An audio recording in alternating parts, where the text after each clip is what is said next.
Bismillahirrahmanirrahim. Assalamualaikum warahmatullahi wabarakatuh. Eh, mulai malam ini kita namakan eh, pertemuan ini sebagai ngaji bersama Bang Jako. Ya, jadi ngaji di sini adalah ngasah jiwa. Ya, kemarin di konten sebelumnya yang berjudul tentang membaca kitab, ya kita ada uraian bahwa ngaji itu bukan semata membaca Quran itu, ya bukan, membaca kitab mushaf itu bukan, ya. Tetapi dia lebih kepada ngasah jiwa sebenarnya. Dan ngasah jiwa itu ya tentu bagaimana kita bisa membuka hijab-hijab yang melingkupi jiwa kita sehingga dia bisa menuju kepada jiwa atau nafsul mutmainnah.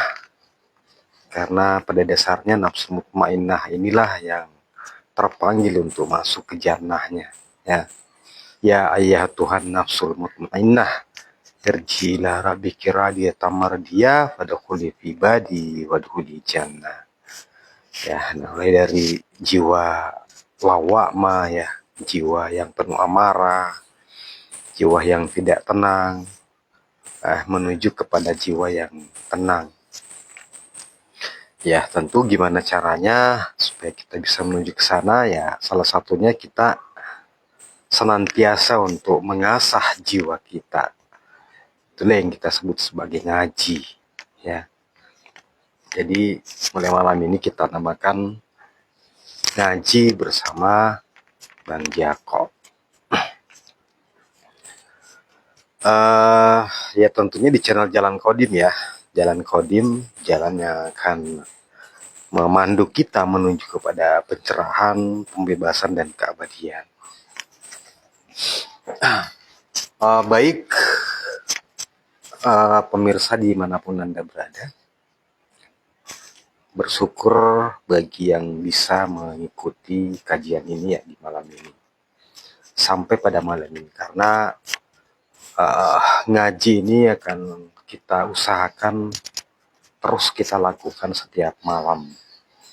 Kenapa waktunya agak tengah malam, ya, supaya pikiran kita bisa lebih tenang, kita bisa lebih fokus, ya. Karena pada saat-saat kondisi seperti itu, ya, atau dalam situasi delta, ya, itu semuanya atau segala pemahaman itu bisa terserap, ya, lebih optimal. Saya ingin memulai ngaji malam ini dengan sebuah cerita pendek, ya. Jadi ceritanya ada 4 orang berteman, ya, 4 orang berkawan, dan yang 3 orang ini sekarang mereka lagi ngumpul-ngumpul, ya, ngopi-ngopi bareng gitu, ya, di sebuah rumah, di dalam sebuah rumah, entah rumahnya siapa, ya. Jadi yang satu namanya Yasno, kemudian yang kedua namanya Krisno, yang ketiga namanya Isno, dan yang terakhir yang kebetulan belum sempat datang, ya, di tempat itu namanya Samano. Namanya Samano. Jadi saya ulangi, yang pertama Yasno, Krisno, dan Isno, ya, dan yang belum datang itu adalah Samano. Jadi ya mereka lagi asik ngopi-ngopi, ya, sambil ngerokok, sambil bercanda gitu, ya.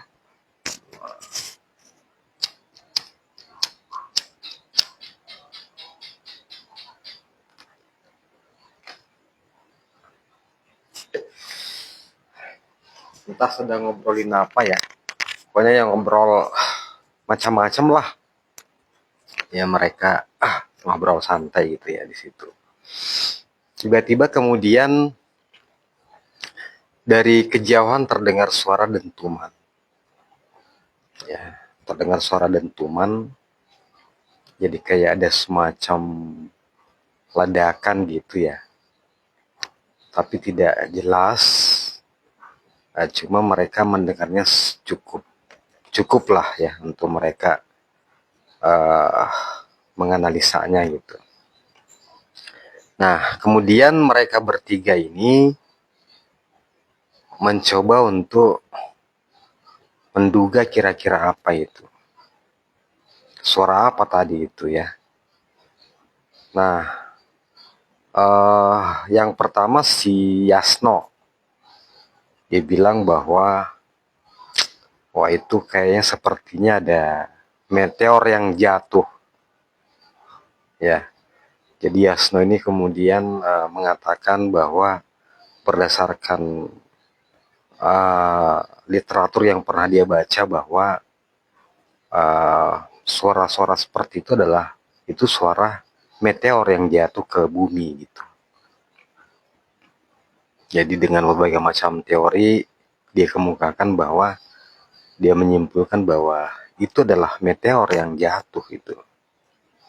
Ya, tentu dengan berbagai macam argumentasi ya dan pengalaman yang dia miliki ya, pengetahuan yang dia punya tentang suara dentuman tadi.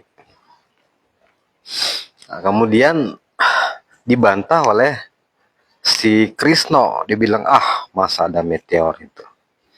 Tentu dia bantah juga dengan teorinya gitu, dengan latar belakang pengetahuan yang dia miliki. Ya si Krisno bilang bahwa bukan, itu adalah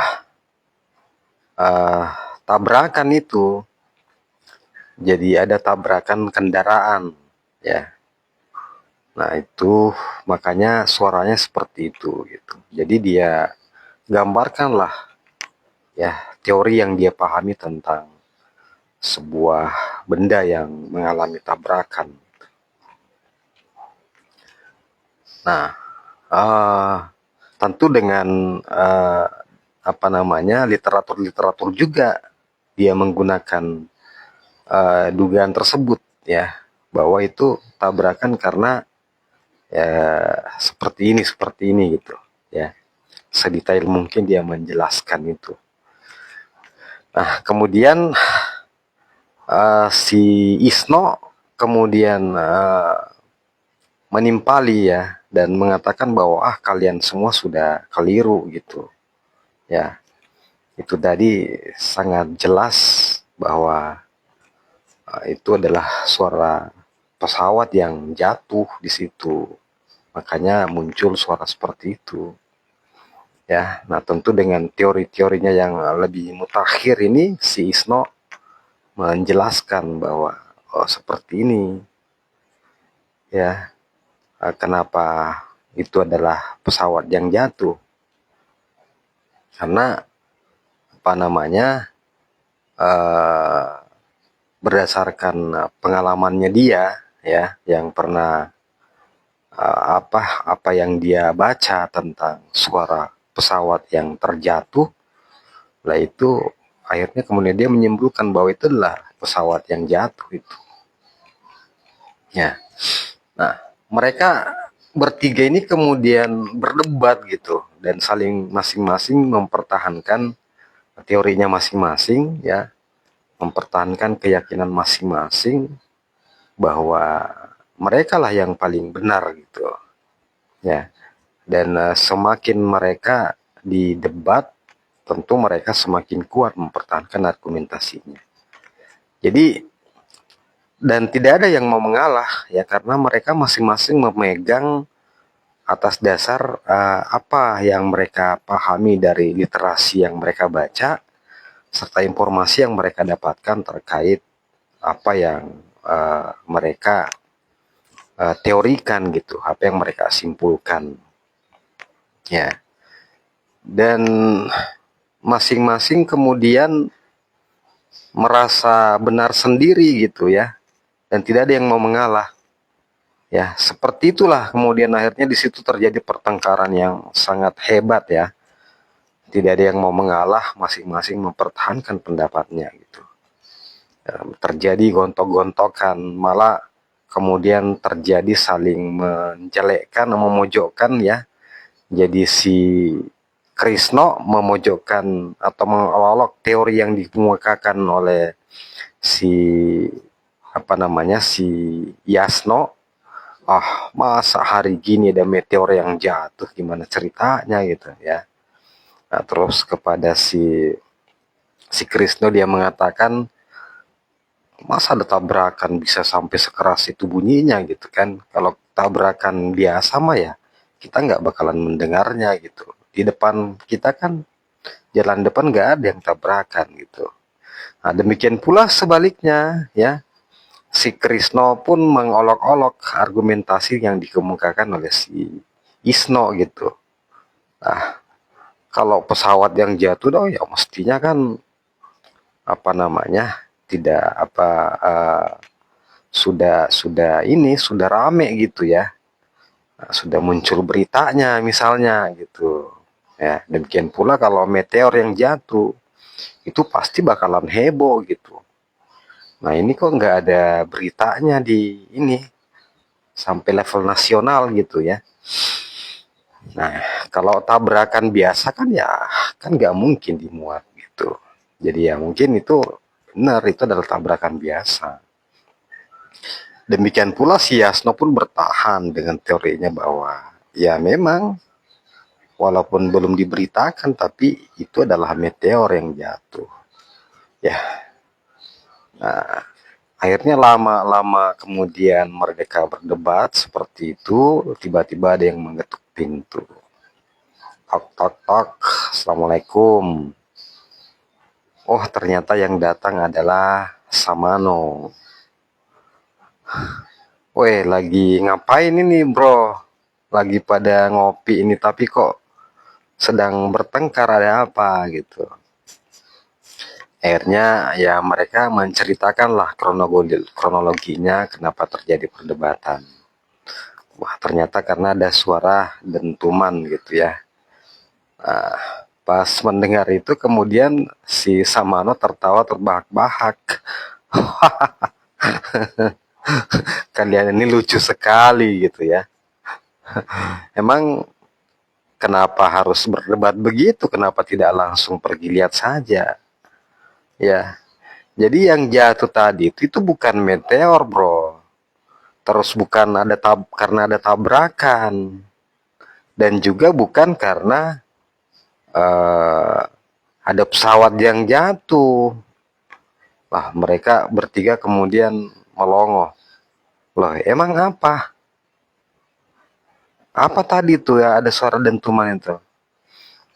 si si Samano langsung bilang, itu tadi itu ada pohon asam yang gede itu yang di lapangan tumbang ya karena angin kencang, sehingga kemudian menyebabkan suara dentuman yang cukup besar karena dia jatuhnya pas di lobang yang sudah ditutupi oleh coran beton gitu. Itu yang kemudian membuat suaranya menggelegar gitu. Jadi cuman pohon asem. Nah, itu.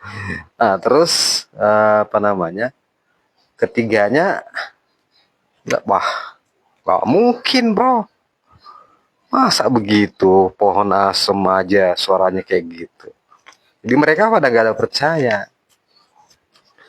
Nah, gimana ceritanya kalian tidak percaya? Loh, saya kan habis dari sana. Tadi sebelum kesini saya lewat di situ tadi.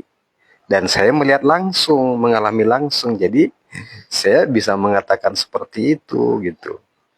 Bahkan ketika dia jatuh, itu saya pas ada di depannya. Jadi saya bisa menceritakan secara detail bagaimana itu jatuh. Ya, kemudian kenapa dia bisa mengeluarkan suara seperti itu gitu. Karena saya melihat langsung.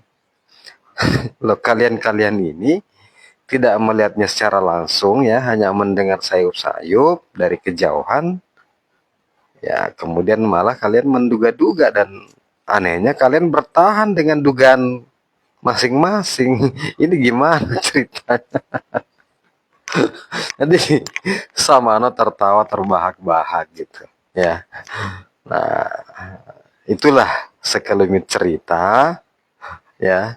Nah, kita coba lihat bahwa gambaran atau cerita pendek itu, itulah yang menggambarkan ya sebagai sebuah atau analogi yang bisa kita gunakan untuk menggambarkan bagaimana situasi beragama hari ini gitu. Ya, ya sebagai analogi tentu tidak harus pas sekali ya, harus presisi sekali. Tetapi minimal itu membantu kita untuk bisa memotret situasi keberagaman mayoritas kita hari ini gitu. Ya bahwa ternyata ya kita beragama itu masih hanya sebatas prasangka, ya praduga, kira-kira gitu. Jadi belum pasti ya. Nah, ini saya kaitkan dengan cerita teman saya tadi. Saya sebelum saya ngonten ini, saya sempat ngopi-ngopi di, ada teman saya di sana di daerah Pondok Aren ya, Tangsel.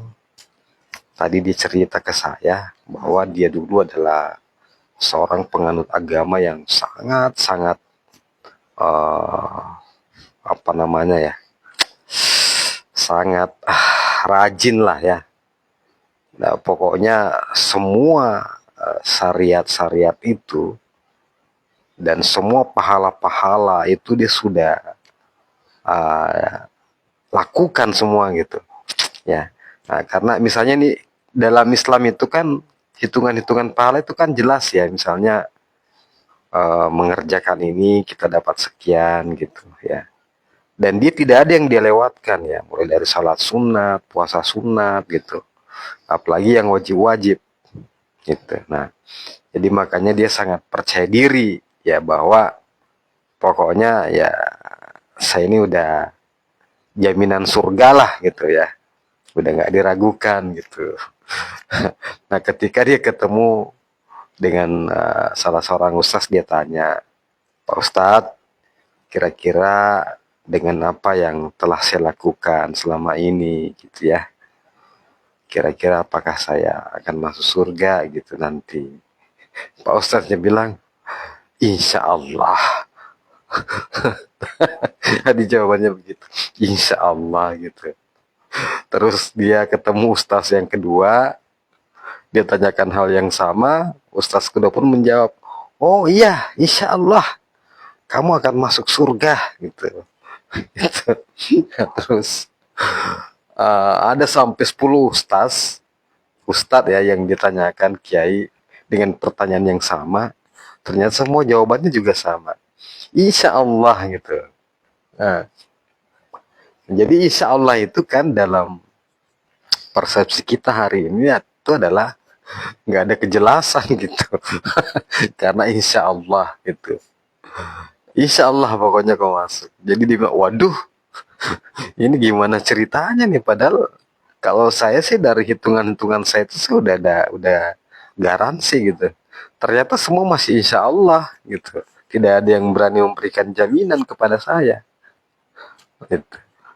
Jadi dia kemudian bertanya, loh, berarti beragama itu adalah bukan sesuatu yang pasti dong. Ya, agama itu adalah sesuatu yang relatif. Tidak ada garansi di dalamnya, tidak ada jaminan di dalamnya. Berarti agama itu bukan sesuatu yang mutlak, bukan sesuatu yang absolut gitu. Hanya dia frustrasi gitu dengan yang namanya agama gitu. Wah, kalau begini mah nggak jelas namanya kalau begini. Ya.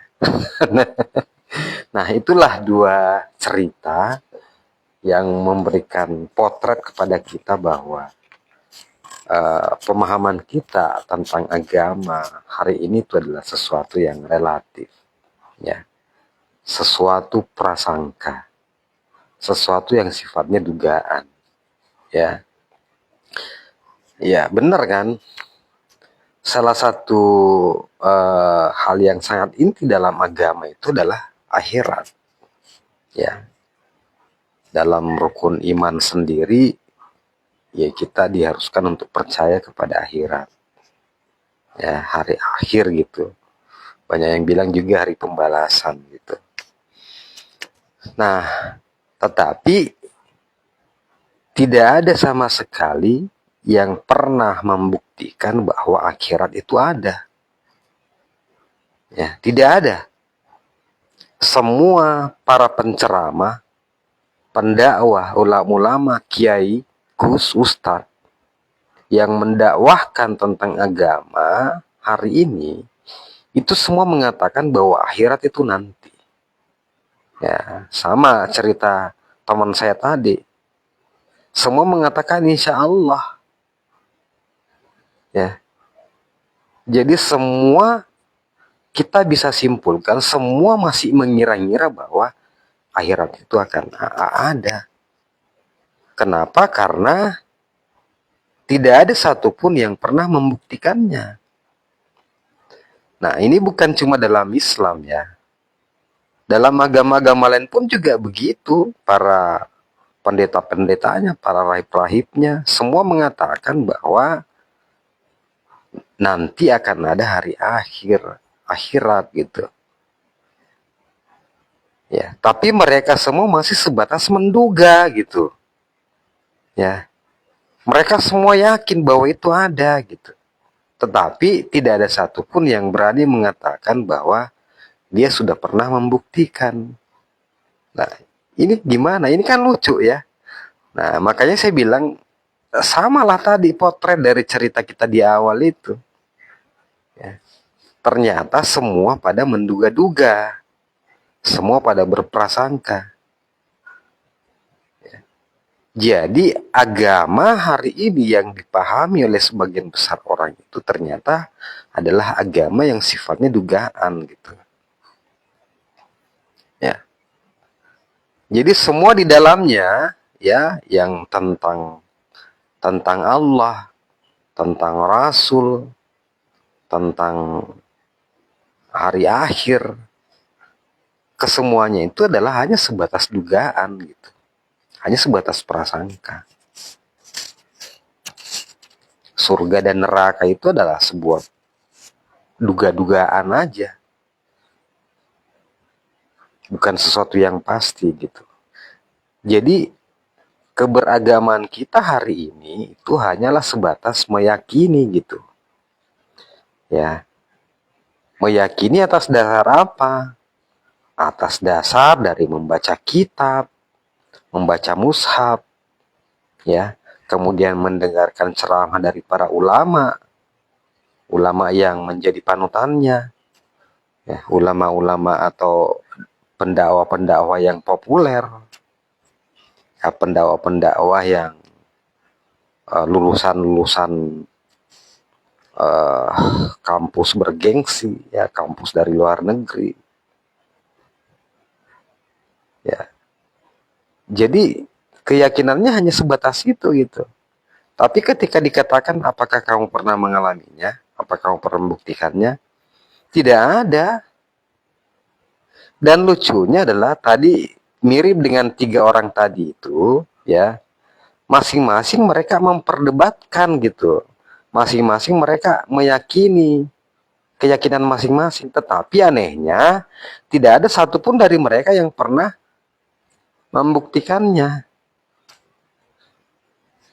Seperti itu kan hari ini ya. Di medsos itu kan banyak tuh perdebatan tentang agama gitu. Sampai-sampai ada satu tuh ya. Namanya apa ya? EDS TV ya kalau nggak salah. Itu sampai khusus untuk melakukan aksi debat tentang agama. Ya. Padahal ya, yang mereka yakini itu adalah sesuatu yang tidak pernah mereka buktikan gitu. Nah, kemudian didebat sama yang satu juga. Yang satu juga mengajukan argumen, ya, tetapi pun juga tidak pernah membuktikan. Jadi semuanya berdasarkan kepada literatur semua. Pemahaman-pemahaman orang yang dulu yang membuat kitab-kitab itu gitu. Tetapi tidak pernah di apa namanya? Dialami. Ini kan lucu, jadi memperdebatkan sesuatu yang tidak ada barangnya. Memperdebatkan sesuatu yang fiktif gitu. Iya kan fiktif. Kenapa saya katakan fiktif? Karena tidak pernah dialami kan. Kecuali kalau mereka ada satu yang pernah mengalaminya, nah barulah berarti di situ ada benar-benar barangnya. Ya, nah jadi misalnya dia katakan bahwa ya Allah itu kan perkataan Nabi pada saat itu. Perkataan Nabi berdasarkan kitab yang mereka baca. Iya benar. Tapi itu kata Nabi. Kita nggak tahu konteksnya Nabi pada saat itu seperti apa dia mengatakan itu. Nah justru kan kita harus melakukan pembuktian terbalik dong. Ketika Nabi mengatakan bahwa ada surga, ada akhirat, ya ada neraka. Tapi dia mengatakan itu pada saat beliau masih hidup, ya bukan dia mati dulu terus kembali ke dunia dan mendakwahkan tentang hal itu, tidak. Dia masih hidup 100% pada saat itu gitu. Ya. Berarti sebenarnya yang dikatakan baginda Nabi tentang surga neraka itu adalah sebuah kias, ya. Tetapi beliau sudah mengalaminya gitu. Dia sudah mengalaminya, makanya dia menceritakannya. Dia menceritakan pengalamannya pada saat dia bisa memasuki yang disebut kesadaran akhirat itu.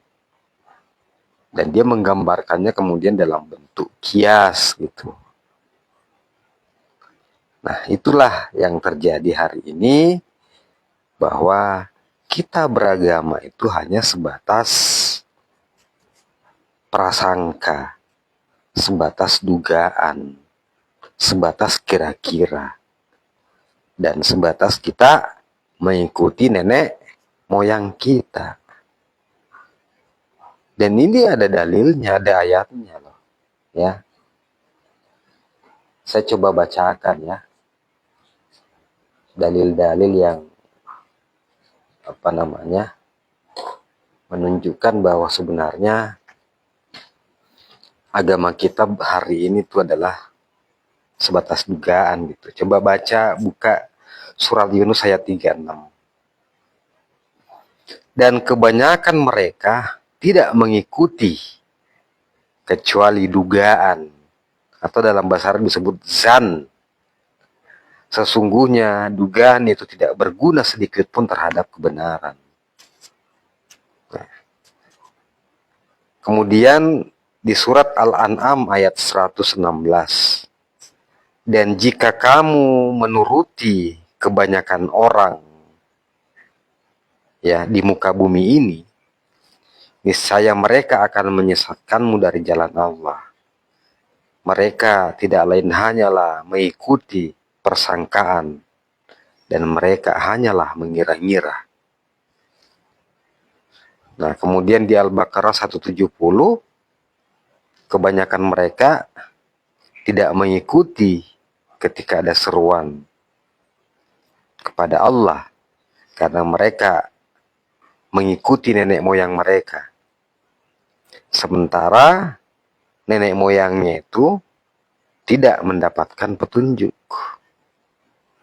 Nah, jadi dalam kitab Quran, dalam mushaf Quran itu sendiri, ya, itu sudah memprediksi situasi hari ini gitu, situasi zaman ini, bahwa banyak mayoritas dari kita yang menganut agama, merasa menganut agama itu ternyata hanya menganut agama yang sifatnya prasangka, sifatnya dugaan, sifatnya hanya sebatas mengira-ngira.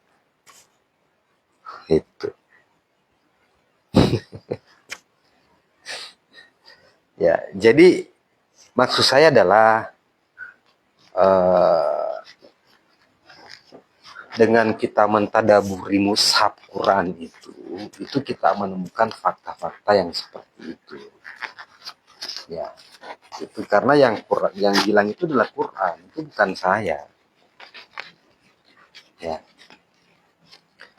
Jadi makanya kalau kita ngaji jangan sekedar mengaji membaca mushaf, jangan sekedar membaca bahasa Arabnya tok gitu. Ya. Ya dipahamilah terjemahan, minimal terjemahannya lah. Kalau mungkin kita belum bisa menafsirkannya atau belum bisa membaca uh, makna batin atau makna kodim yang ada di dalamnya gitu. Ya, ya selama ini kan kita hanya fokus membaca gitu karena kita menganggap di situ ada pahala gitu. Padahal ya kamu akan mendapatkan pahalanya kalau ada pemahaman secara batin, secara kodim yang masuk. Ya, tapi kalau Anda menghabiskan waktu hanya untuk membaca bahasa Qur'annya, ya, lah itu, nah itu bukan hal yang keliru ya membaca Quran gitu ya. Mungkin ya itu mungkin kadang kan biasanya kita habis membaca kita merasa tenang gitu. Itu bukan karena itunya, tapi itu adalah sugesti kita sebenarnya. Dari alam bawah sadar kita yang kemudian merasa ketika habis membaca kita merasa tenang. Itu sugesti. Bukan di situ anunya, itu kerja alam bawah sadar itu. Ya. Karena juga orang kan bisa tenang tanpa melakukan hal itu gitu. Ya, tetapi yang sebenarnya yang dimau kita membaca Quran itu ya kita mentadaburinya sampai kita menemukan makna kodimnya gitu. Ya. Nah, di ngaji kita sebelumnya kan saya juga udah membahas itu tentang cara membaca kitab ya. Bagi Anda yang mendengar memahami bagaimana membaca kitab kodimnya ya. Kitab kodim itu adalah yang dibalik dari mushaf itu gitu ya. Makna batinnya ya. Dimensi kodim dari Quran itu gitu. Ya, itu ada ya. Lihat di di ngaji kita sebelumnya. Sudah kupas tuntas itu. Hal teknis untuk bagaimana kita bisa mendapatkan pengetahuan secara langsung ya. Nah, itu pengetahuan laduni ya, ilmu huduri. Itu sebenarnya adalah ayat-ayat kodim semua itu, Quran kodim yang masuk berupa pengetahuan langsung kepada kita. Dan itu ada prosesnya. Dan itu di Quran itu ditunjukkan sangat jelas itu. Sampai ke tenisnya gitu. Nah, makanya hanya sekali lagi bahwa memang kita selama ini yang kurang mentadaburi mushaf itu gitu. Kita hanya fokus pada membacanya saja. Ya.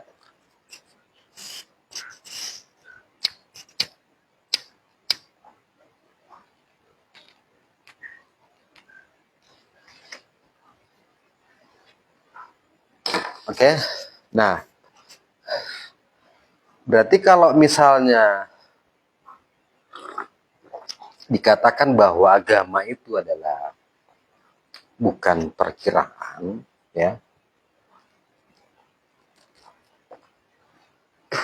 Berarti yang bagaimana sebenarnya agama itu yang dimaksud agama?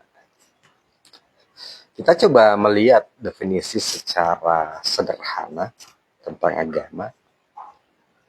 Bahwa agama itu adalah sebuah sistem yang menghubungkan antara manusia dengan Tuhan. Agama itu bukan berasal dari manusia. Agama itu mestinya adalah dari Allah sendiri. Allah kan yang eksistensi yang ada ini kan cuma dia gitu kan. Kalau kita mau berangkat dari filosofisnya ya. Eksistensi yang ada kan cuma dia gitu. Nah, kemudian dalam ayat kursi dikatakan, ya hadis kursi dikatakan bahwa dia ingin dikenali gitu. Nah, makanya kan dikatakan bahwa awaludin ma'rifatullah, awal dari agama itu adalah mengenal Allah. Nah, tentu karena yang ingin dikenal adalah dia, tentu yang memberikan SOP-nya, memberikan cara-caranya, memberikan metodologi itu adalah harus dari dia sendiri. Jangan dari kita. Ujuk sok-sok kan udah merasa sudah lulusan inilah, sudah banyak membaca inilah, sudah banyak mengikuti pelatihan inilah, itulah, sudah mondok di sana sinilah, sudah menghabiskan kitab-kitab inilah, kemudian merasa mampu membuat sebuah metodologi untuk mengenalnya. Siapa Anda gitu ya. Jadi metodologi itu harus berasal dari dia sendiri, bukan dari manusia. Dan dia harus sifatnya top down. Top down itu dari atas gitu kan. Kan dia yang mau mengenalkan dirinya. Nah, makanya dia dikenal melalui metodologi, sistem, dan itu ada dalam agama itu. Jadi sebuah agama itu sifatnya harus top down. Ya harus dari dia sendiri. Nah, kemudian pertanyaannya kalau dia sendiri gimana caranya? Dia itu kan adalah dalam mushaf disebut dia adalah sesuatu yang tidak bisa diserupakan dengan apapun. Nah, kita lihat lagi petunjuknya di situ. Ya, bahwa ketika dia berkalam kepada manusia itu selalu melalui wahyu kepada utusannya. Jadi selalu ada utusannya. Makanya kalau saya tanya nih misalnya, apakah Tuhan atau Allah itu ada di dunia? Jawaban Anda kan pasti bilang, ya ada dong pasti. Tapi kalau saya katakan tidak ada. Allah tidak bakalan ada di dunia. Gak mungkin. Dia kan serba maha gitu. Kalau Allah turun ke dunia maka hancurlah nih dunia. Bumi ini habis. Dia serba maha. Tidak ada yang bisa melingkupinya gitu di sini. Anda justru merendahkan dia kalau mengatakan bahwa Allah ada di dunia.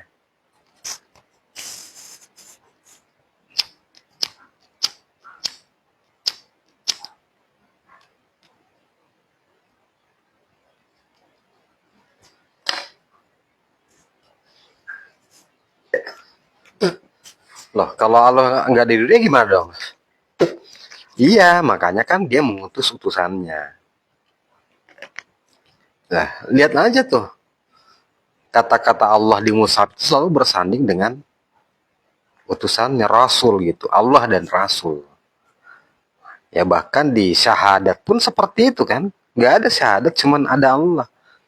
Pasti setelah Allah bersaksi kepada utusannya. Rasul Allah. Ya. Nah, makanya kan tidak ada yang bisa menempati zatnya Allah itu kecuali di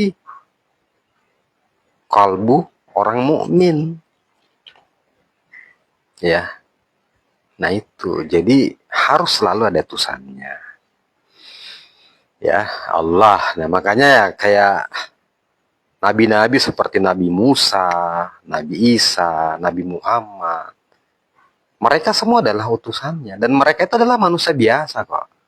Mereka adalah manusia biasa, makanya kenapa kita bisa berinteraksi dengan mereka. Umatnya bisa berinteraksi dengan mereka di zaman itu gitu. Ya. Jadi demikian pula hari ini, saat ini di zaman ini pun kita harus menemukan utusannya dia. Ya.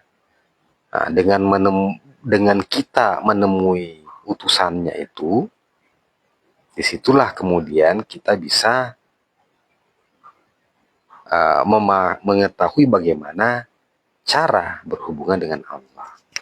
bagaimana cara beragama yang bukan lagi sekedar angan-angan. Gitu. Ya, jadi seperti itu anunya ya, kerangka pikirnya ya. Ya, jadi seperti itu alur logisnya gitu. Ya. Jadi agama itu adalah sesuatu yang sifatnya absolut. Ya, di dalamnya harus ada sebuah metodologi yang sifatnya kodim. Jadi bukan cuma metodologi metodologi yang sifatnya kodim. Sifatnya kodim artinya metodologi itu dari dia, sifatnya top down, dibawa oleh utusannya. Karena utusan inilah yang punya otoritas untuk menyampaikan itu. Ya. Nah, itulah yang di An-Nisa 59 disebut sebagai ulil amri. Jadi taatlah kepada Allah, Rasul, dan ulil amri. Ulil amri ini adalah dia yang dikuasakan di antara kita, di zaman kita, hidup bersama kita. Bisa berinteraksi langsung dengan kita. Jadi yang namanya perintah itu sifatnya jadinya langsung, real time, at present gitu. Saat ini. Bukan perintah yang dibatasi oleh dimensi ruang dan waktu. Tapi perintah itu sifatnya berada pada dimensi ruang dan waktu yang sama. Gitu. Nah, dengan cara berpikir seperti itu, dengan alur seperti itulah, makanya kemudian kita bisa beragama secara absolut. Ya, karena yang kita hubungi, yang kita persambungkan adalah dia yang menjadi utusannya. Utusan langsung dari dia gitu. Nah, lah itu kan di zaman Nabi Muhammad. Bagaimana kalau Nabi Muhammad sudah berlindung? Lah, ya makanya kenabian sudah berakhir, tapi yang namanya ulama pewaris agama, ulama pewaris Nabi itu akan terus ada, terus berlanjut. Makanya Rasul itu, posisi Rasul itu tidak pernah hilang. Karena Rasul itu bukan manusia, bukan sosok. Dia adalah jabatan atau posisi. Sama dengan posisi atau jabatan presiden. Ya, Soekarno mati, diganti dengan Soeharto. Soeharto lengser diganti oleh Habibie. Ya, dan seterusnya sampai hari ini yang menjadi presiden sekarang kita adalah Bapak Prabowo. Rasul pun seperti itu. Sekarang mungkin nggak dikatakan Rasul, ya dia bisa sebagai walia mursida, pembimbing gitu. Ya coba baca Al-Kahfi ayat 17 itu. Ada di situ kan. Ya, kita akan mendapatkan pembimbing gitu. Itu yang disebut walia mursida. Ya, kalau di hadisnya Nabi dikatakan sebagai ulama waris. Ya, pewaris Nabi gitu. Nah, melalui inilah kemudian kita bisa beragama secara real time. Melalui inilah kita beragama tidak lagi dengan prasangka, tidak lagi dengan duga-duga, tidak lagi dengan mengira-ngira. Ya. Nah, dengan beragama seperti ini di situ kita diajari untuk mengalami akhirat secara langsung. Mengalami akhirat pada saat kita masih hidup di dunia. Ya, mengalami surga dan neraka secara real time. Bukan lagi nanti, bukan lagi insya Allah gitu. Ya, makanya teman saya tadi itu kemudian ya masuk di ilmu ini. Karena disinilah dia menemukan bahwa oh ternyata ya di sini tidak insya Allah lagi. Tapi langsung dirasakan itu surga dan neraka itu gitu. Kemudian langsung mendapatkan perintah gitu. Real time semua. Kita tidak lagi beragama secara angan-angan. Kita tidak lagi menyembah secara angan, menyembah yang tidak ada yang kita sembah gitu. Ya, kita betul-betul menyembah ya betul-betul menyembah gitu. Kita mengingat, betul-betul kita mengingat. Bukan mengingat sesuatu angan-angan gitu yang tidak jelas gitu. Nah, jadi itulah yang saya maksud bahwa agama itu adalah sesuatu yang sifatnya absolut. Ya, agama bukan sesuatu yang relatif. Agama bukan dugaan. Agama bukan prasangka. Agama bukan berdasarkan pendapat mayoritas. Agama bukan berdasarkan apa yang dari nenek moyang. Tetapi agama itu sifatnya top down. Agama itu harus disampaikan oleh yang terpilih menjadi utusannya. Ya.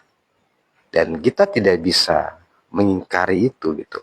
Karena dengan mengingkari utusannya itu, itulah yang disebut dengan kafir, kafara, tertutupi, terhijab dari petunjuk itu. Jadi makna kafir itu bukan mereka yang berada di luar dari kelompok kita. Selama ini kan anggapannya begitu, yang dikatakan kafir mereka yang di luar dari komunitas kita. Kita menyebutnya kafir. Bukan, kafir itu adalah mereka yang tertutup, terhijab dari petunjuk. Ya, petunjuk dari utusannya. Nah, jadi ketika ada yang menyampaikan hal seperti ini, ya,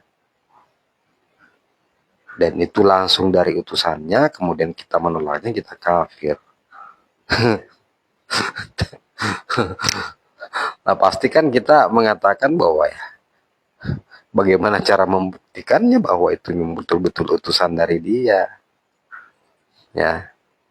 Nah, kalau pertanyaannya seperti itu ya, saya juga nantang balik ke Anda.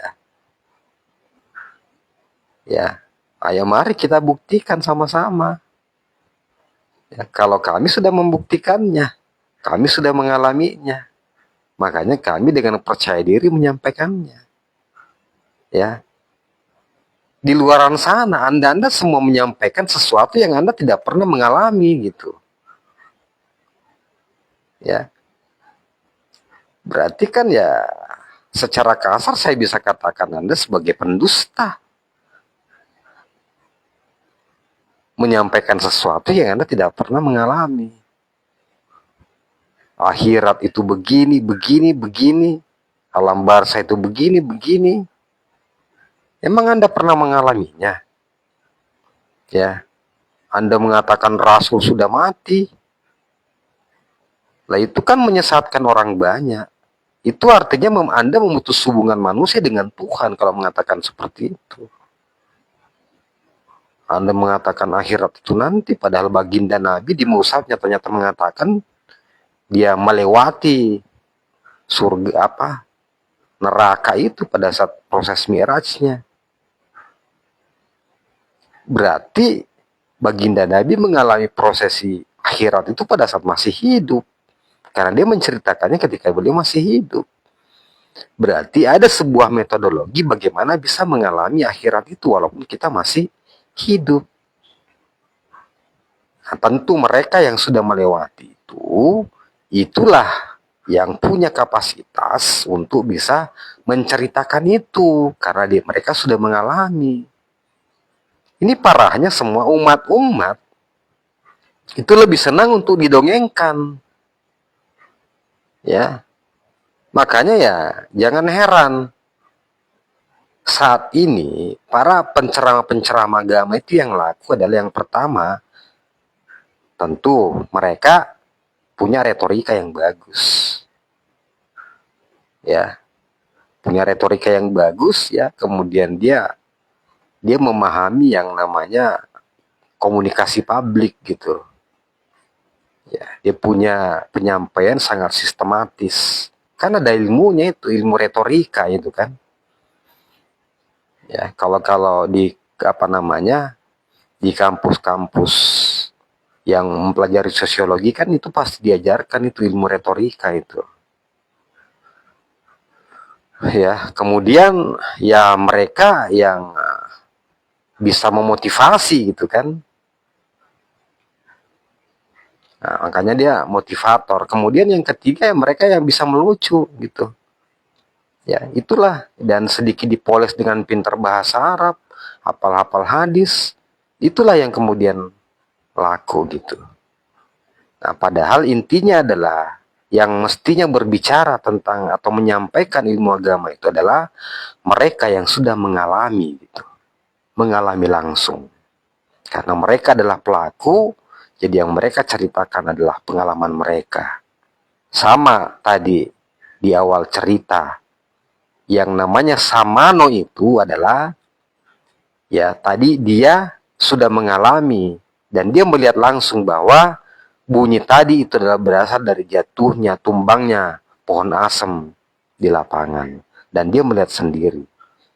Ya, makanya dia bisa menceritakan detail dan dia bisa menebak.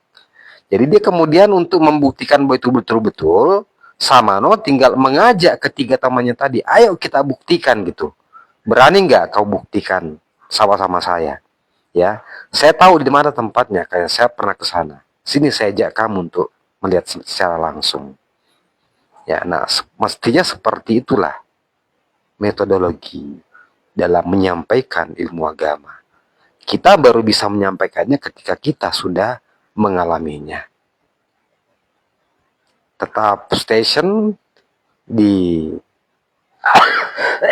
acara ini ya, ngaji bersama Bang Jako. Ya, cukup untuk malam ini. Kita lanjutkan ngaji kita di besok malam ya.